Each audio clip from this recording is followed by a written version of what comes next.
વેરાવળ કોળીવાડા વિસ્તારમાં એસએમસીની ટીમ પર રેડ દરમિયાન હુમલા મામલો એસએમસી દ્વારા વેરાવળ સિટી પોલીસ સ્ટેશનમાં બે અલગ અલગ ફરિયાદ નોંધાવવામાં આવી।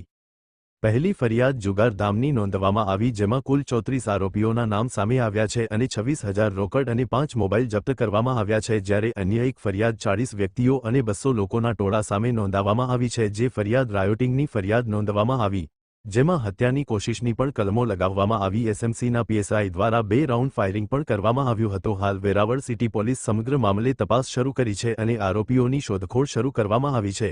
અહેવાલ Sanjay Popat, J N. Gadhvi, Veraval city police station. ગઈ રાત્રિના 9 વાગ્યા પછી લગભગ 10 વાગ્યાની આસપાસ સ્ટેટ મોનિટરિંગ સેલની એક ટીમ છે, તેમને બાતમી મળી હતી કે વેરાવળ સિટી પોલીસ સ્ટેશનના કોળીવાડા વિસ્તારમાં જુગાર રમાય છે। તેના અનુસંધાને એસએમસીની ટીમે જે તે સ્થળ ઉપર જુગારની રેડ કરી હતી અને જુગારની રેડ દરમિયાન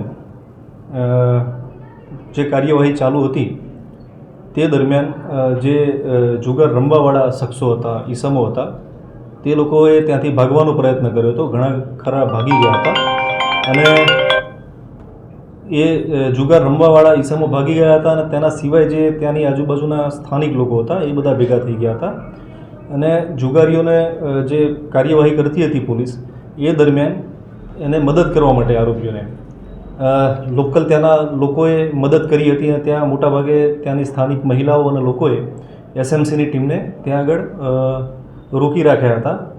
તે દરમિયાન પોલીસ કાર્યવાહી કરવા માટે અને સ્થાનિક ટોળાના જે અટકાયત કરી હતી તે બાબતે ત્યાંના એસએમસીના જે પીએસઆઈ છે તેઓએ એક રાઉન્ડ ફાયરિંગ કર્યું હતું। એટલે આ એક ઘટનાક્રમ છે, જેના અનુસંધાને એસએમસીએ એક જુગાર ધારા પ્રમાણે એક ફરિયાદ આપી છે અને જે એસએમસીની ટીમ કાર્યવાહી કરતી હતી તો તે કાર્યવાહીથી બચવા માટે જે લોકોએ હુમલો કર્યો અને જે આ કાલે જે પ્રશ્ન થયો હતો જેની અંદર ત્યાંના સ્થાનિક લોકોએ ખૂનની કોશિશનો પણ હુમલો કર્યો હતો આ ટીમ પર બચાવવા માટે ત્યાંના જે તે એસએમસીના જે પીએસઆઈ છે તેઓએ 2 રાઉન્ડ ફાયર કર્યા હતા। ટોટલ આવો એક ઘટનાક્રમ છે। સર, પોલીસ સ્ટેશનમાં કેટલી એફઆઈઆર અને કયા મુજબની એફઆઈઆર દાખલ થઈ? આ બાબતે એસએમસીની ટીમે પોલીસ સ્ટેશનમાં કુલ 2 ફરિયાદ આપી છે।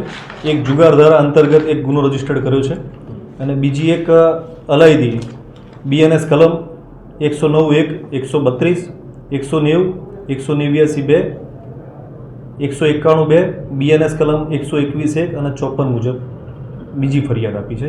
એટલે કુલ એસએમસીની ટીમે 2 ગુના અત્રે રજીસ્ટર્ડ કર્યા છે અને જેના અનુસંધાને હાલમાં તપાસ તજવીજ ચાલુ છે।